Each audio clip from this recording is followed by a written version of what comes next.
Wearing a mask is very important during these times. A mask helps us protect ourselves from airborne particles that we might inhale and affect our health. Same goes with our vehicles. Our vehicles are equipped with an air conditioning system, and the air that the car breathes through is coming from the outside of the vehicle.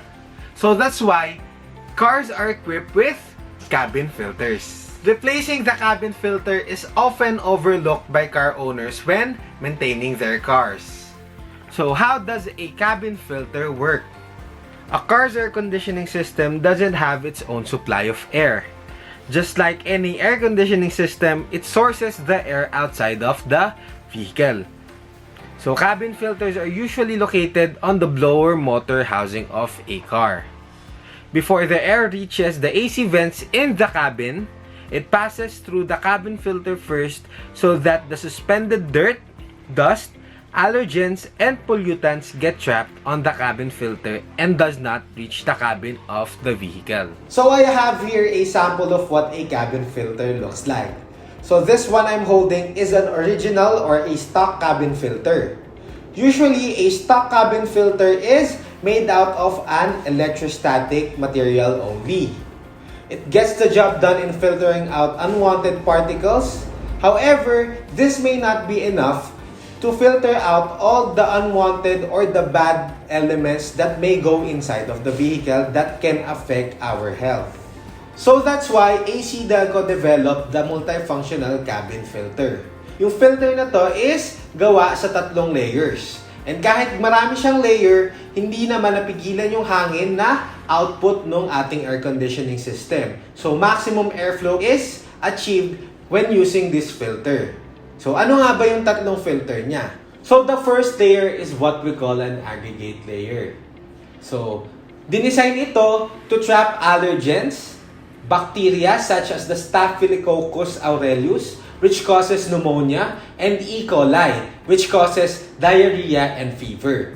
Also, this layer is mold-proof. Next, the second layer is what we call a carbon-activated layer.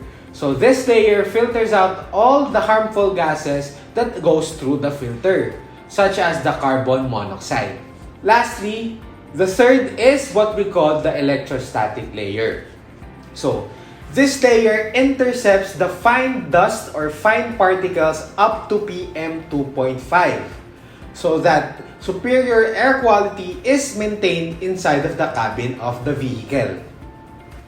What is PM 2.5? PM 2.5 or particulate matter 2.5 are tiny particles or droplets in the air that are 2.5 microns in width. To have a better idea of how small it is, here is a comparison of a PM 2.5 from a single strand of human hair. These particles are so small that when we inhale those elements, it travels deeply into our respiratory tract and can worsen medical conditions. It also causes wheezing, coughing, chest tightness, and difficulty of breathing.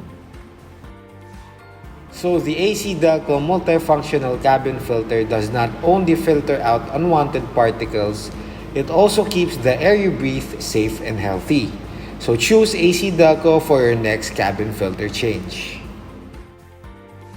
To know more about our updated products and dealer locations, you may visit our website at www.acdelco.ph. You may also follow us on our official Facebook, Instagram, and YouTube page, ACDelco Philippines. And don't forget to like, share, subscribe, and hit the notification bell button to get updated on our next video.